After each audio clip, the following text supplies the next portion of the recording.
अस्सलाम वालेकुम। आज हम चैप्टर नंबर 6 स्टार्ट करेंगे जो कि है बेसिक स्टैटिस्टिक्स। इसमें है frequency distribution. Frequency distribution is the representation of data in tabular form. यानी फ्रीक्वेंसी डिस्ट्रीब्यूशन में हम लोग क्या करते हैं, डेटा को किस फॉर्म में रिप्रेजेंट करते हैं, टेबुलर फॉर्म या टेबल की फॉर्म में करते हैं। फ्रीक्वेंसी बेसिकली होता क्या है, यानी कोई चीज़ या कोई वैल्यू जो आपके डेटा में कितनी दफ़ा अपीयर हो रही है उसको हम कहते हैं फ्रीक्वेंसी। ठीक है, तो फ्रीक्वेंसी डिस्ट्रीब्यूशन क्या है कि डेटा को रिप्रेजेंट करना किस फॉर्म में, टेबल फॉर्म में। और इस टेबल फॉर्म में हम लोग डेटा को रिप्रेजेंट करते हैं इन डिफरेंट ग्रुप्स में। ठीक है, एक फ्रीक्वेंसी डिस्ट्रीब्यूशन दो तरीके से हम लोग कर सकते हैं। एक है डिस्क्रीट फ्रीक्वेंसी डिस्ट्रीब्यूशन और दूसरी है कंटिन्यूस फ्रीक्वेंसी डिस्ट्रीब्यूशन। अब हम लोग देखते हैं कि डिस्क्रीट फ्रीक्वेंसी डिस्ट्रीब्यूशन क्या होती है। डिस्क्रीट फ्रीक्वेंसी डिस्ट्रीब्यूशन में बेसिकली हम लोग डेटा को जो है वो ग्रुप में डिवाइड नहीं करते। वो जिस तरीके से वैल्यूज़ दी होती हैं हम उनको उसी तरह यूज़ करके हम लोग फ्रीक्वेंसी फाइंड करते हैं। इसको हम लोग एक एग्जांपल से जो है समझने की कोशिश करते हैं।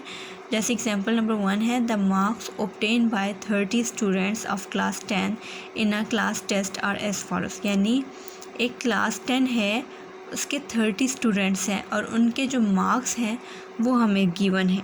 ठीक है, अब the total marks of a test are 10, construct a discrete frequency distribution table for the obtain marks. हमने क्या करना है, हमने फ्रीक्वेंसी डिस्ट्रीब्यूशन टेबल बनाना है और कौन सा वाला बनाना है, डिस्क्रीट बनाना है। ठीक है, अब इसका बनाने का तरीका क्या है, let x with the obtain marks. ये जो वैल्यूज़ गिवन हैं ये एक्चुअली बच्चों की ऑब्टेन मार्क्स गिवन हैं, यानी उनके 10 में से कुछ एक बच्चे के 0 हैं, एक के 4 हैं, एक के 3 हैं, 8 हैं, अप टू सो ऑन। ठीक है, और टोटल कितने स्टूडेंट्स हैं, 30। तो ये 30 टोटल वैल्यूज़ हैं। ठीक है, तो ये एक्स हमारा बेसिकली यहाँ पे क्या शो कर रहा है, ऑब्टेन मार्क्स शो कर रहा है। फिर हमने टैली मार्क्स फाइंड करने हैं और उस टैली मार्क्स की हेल्प से फ्रीक्वेंसी फाइंड करनी है। अब हमने क्या करना है, ये जो वैल्यूज़ लिखी हुई हैं यानी ऑब्टेन मार्क्स, सबसे पहला काम डिस्क्रीट डिस्ट्रीब्यूशन टेबल में क्या होता है कि हमने सबसे स्मॉलेस्ट वैल्यू फाइंड करनी है इस अपने डेटा में से। ये मेरा सारा डेटा है, इसमें सबसे स्मॉलेस्ट वैल्यू कौन सी है, वो है 0। ठीक है, आप चेक कर सकते हैं कि 0 सबसे स्मॉलेस्ट है। और सबसे मैक्सिमम वैल्यू कौन सी है यहाँ पे, अगर आप चेक करें तो वो क्या है, 10। तो सबसे जो पहला कॉलम बनाएंगे वो वैल्यूज़ का बनाएंगे, उसमें स्टार्ट कहाँ से करेंगे, सबसे स्मॉलेस्ट वैल्यू से, और बीच में स्मॉलेस्ट से लेके मैक्सिमम जितनी वैल्यूज़ आती हैं वो सारी हमने लिख ली हैं। यानी 0 हमने यहाँ से फाइंड किया था और मैक्सिमम फाइंड किया था, वो 0 और 10 हमने ये सारी वैल्यूज़ लिख ली हैं। अब हम लोग टैली मार्क्स फाइंड करेंगे कि टैली मार्क्स कहते हैं। 0 देखेंगे हमने कि कितने बच्चों का 0 आया है और उसके मुताबिक टैली मार्क्स लगाएंगे। तो 0 को जब हमें डेटा में चेक किया तो 0 कितनी दफ़ा आ रहा है, 1 2 3 दफ़ा आ रहा है। तो टैली मार्क्स कैसे आएंगे, 3 लाइंस आ जाएंगी। ठीक है, फिर फ्रीक्वेंसी क्या बन जाएगी, 3। अब देखते हैं 0 के बाद क्या, 1 कितने बच्चों, एक नंबर कितने बच्चों ने लिया है। तो अगर आप चेक करें तो एक किसी बच्चे ने नहीं लिया, तो टैली मार्क्स हम नहीं लगा सकते क्योंकि एक किसी बच्चे ने नहीं लिया, तो फ्रीक्वेंसी क्या होगी, 0। अब 2 देखते हैं, तो 2 कितने बच्चों ने लिया है, 1 और 2। 2 बच्चों ने 2 नंबर्स लिए हैं, तो टैली मार्क्स में सिर्फ 2 लाइंस आ जाएंगी और इसकी फ्रीक्वेंसी क्या बन जाएगी, 2। इसी तरह अप टू सो ऑन अगर हम जाएं 8 पे, तो 8 कितने बच्चों ने लिए हुए हैं, 1 2 3 4 5 6 7 बच्चों ने 8 मार्क्स लिए। तो इसके टैली मार्क्स कैसे होंगे, कैसे लगाएंगे, मैं यहाँ पे लगा के दिखाती हूँ। 1 2 3 4 लाइंस लगाने के बाद 5 को हम लोग ऐसे कट करने की तरह रिप्रेजेंट करते हैं, यानी ये टोटल 5 टैली मार्क्स हो गए। 1 2 3 4 4 लाइनें, और ये 5वीं कैसे आ गई कट करके, और 6ठी कैसे आएगी दोबारा से स्टार्ट करेंगे 6 और 7। ठीक है, तो ये हमारे पास टैली मार्क्स आ गए 6 और 7। इसी तरह 9 है, तो 9 कितने बच्चों ने लिया हुआ है?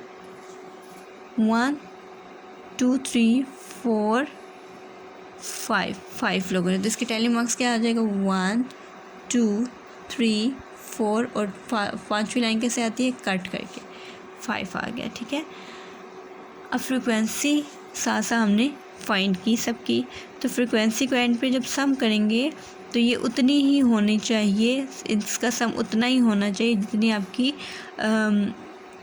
ऑब्जर्वेशन है या जितने आपके डेटा है। डेटा कितने स्टूडेंट्स का? 30 स्टूडेंट्स का, तो फ्रिक्वेंसी के टोटल सम कितना होना चाहिए? 30 होना चाहिए। तो ये था डिस्क्रीट फ्रीक्वेंसी डिस्ट्रीब्यूशन। अब हम लोग क्लास कंटिन्यूस फ्रीक्वेंसी डिस्ट्रीब्यूशन देखते हैं कि वो कैसे फाइंड करते हैं। इसको भी हम एग्जांपल के ज़रिए हेल्प जो है वो समझने की कोशिश करते हैं। वेट ऑफ 40 स्टूडेंट्स, यहाँ इसमें इस एग्जांपल में 40 स्टूडेंट्स का वेट गिवन है। हमने क्या करना है? Construct a frequency table in 5 groups, यानी हमने अब डेटा को क्या करना है? ग्रुप में कन्वर्ट करना है। जो पिछला डिस्क्रीट किया था उसमें हमने ग्रुप में कन्वर्ट नहीं किया था, और इसमें क्या करना है? ग्रुप में कन्वर्ट करना है। और कितने ग्रुप्स बनाने हैं? 5। ठीक है, 5 ग्रुप बनाने हैं। ग्रुप तो बता दिए हैं कि 5 बनाने हैं, लेकिन ग्रुप का साइज़ गिवन नहीं है। वो ग्रुप का साइज़ हम खुद फाइंड करेंगे। और वो कैसे फाइंड करेंगे? बिल्कुल उन्हीं लाइंस पे करेंगे। सबसे छोटी वैल्यू इस ग्रुप में, इस डेटा में हम फाइंड करेंगे, वो है हमारे पास 42 है। सबसे छोटी वैल्यू है 42। अब हम लोग देखते हैं कि सबसे मैक्सिमम वैल्यू क्या है, वो क्या होगी। हम रेंज फाइंड करें बेसिकली इस डेटा की रेंज क्या है, छोटी और सबसे बड़ी वैल्यू फाइंड करके। तो सबसे बड़ी वैल्यू यहाँ पे क्या है? 76।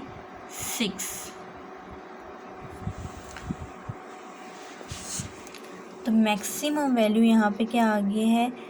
76 आ गई है। ठीक है, ये है मैक्सिमम वैल्यू। अब ये रेंज फाइंड करेंगे तो मैक्सिमम में से छोटी वाली माइनस कर देंगे तो वो क्या आ जाती है आपके पास? 34 आ जाती है। ठीक है, अब चूँकि कितने ग्रुप्स बनाने हैं? हमने 5 ग्रुप्स बनाने हैं, तो जो हमारे पास वैल्यू आई है उसको किसके साथ डिवाइड कर देंगे? 5 के साथ।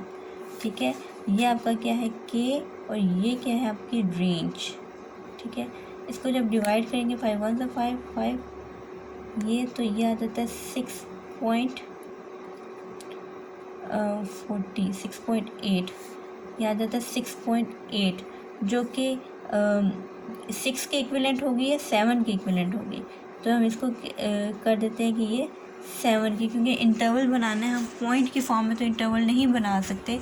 6.8 आई है, तो हम देखते हैं कि ये वैल्यू जो आई है ये 6 के ज़्यादा करीब है या 7 के। तो हमने चेक किया कि 0.8 है, तो ये 7 के ज़्यादा करीब है। तो इंटरवल हम जो बनाएंगे उसका साइज़ क्या होगा? 7। उसका क्या साइज़ होगा? 7 साइज़ होगा। ठीक है, तो ये हमने फाइंड कर लिया कि हमारे इंटरवल का साइज़ क्या होगा? 7। हमारे पास क्लास इंटरवल आ गया 7। ठीक है, तो 42 हमने सबसे स्मॉलेस्ट है, तो 42 से लेके 48 तक हम इंटरवल्स बनाते जाएंगे। 42 से 48 तक पहला इंटरवल बनेगा, फिर 49 से 55 तक दूसरा बनेगा, 56 से 62 तक तीसरा, और तक वहाँ तक जाएंगे जहाँ तक हमारी मैक्सिमम वैल्यू है। 63 से 69 और 70 से 76, क्योंकि हमने कितने ग्रुप्स बनाने हैं? 5 1 2 3 4 5 ग्रुप्स बना लिए, और इंटरवल कितना ले लिया? 7 इंटरवल ले लिया। ठीक है, तो इसके बाद क्लास बाउंड्रीज़ हैं। तो क्लास बाउंड्रीज़ कैसे फाइंड करते हैं? जो लोअर लिमिट होती है उसमें से 0.5 माइनस करते हैं और इसमें ऐड करते हैं अपर लिमिट में। इसमें से 0.5 माइनस करेंगे तो क्या आ जाता है? 41.5, और यहाँ पे ऐड किया तो 48.5। इसी तरह इसमें से 0.5 माइनस किया, इसमें ऐड किया, इसमें से 0.5 माइनस करके इसमें ऐड किया, इसमें से 0.5 माइनस किया, इसमें ऐड किया।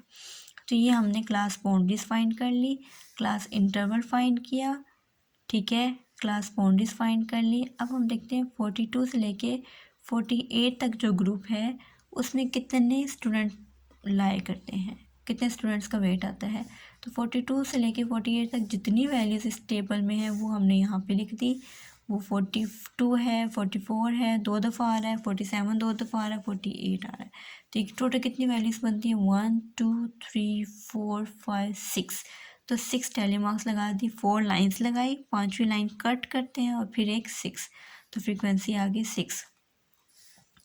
इसी तरह 49 से 55 तक कितनी वैल्यूज़ लाई करती हैं वो सारी हमने यहाँ पे लिखी और टैली मार्क्स फाइंड कर लिए और फ्रीक्वेंसी फाइंड कर ली। फिर 56 से 62 तक कितनी वैल्यूज़ लाई करती हैं वो सारी हमने मेंशन की और टैली मार्क्स फाइंड की और ये सारा। इसी तरह यहाँ पे भी जो फ्रीक्वेंसी है उसका सम जो है उतना ही आना चाहिए जितने आपके नंबर ऑफ़ ऑब्जर्वेशन है, जितने आपके वैल्यूज़ हैं डेटा के अंदर। जहाँ पे 40 है तो फ्रीक्वेंसी का सम भी क्या आना चाहिए, 40। इसमें और डिस्क्रीट में डिफरेंस ये है कि वहाँ पे हम लोग वैल्यूज़ को ग्रुप में चेंज नहीं करते और यहाँ पे हम लोग वैल्यूज़ को ग्रुप में कन्वर्ट करते हैं।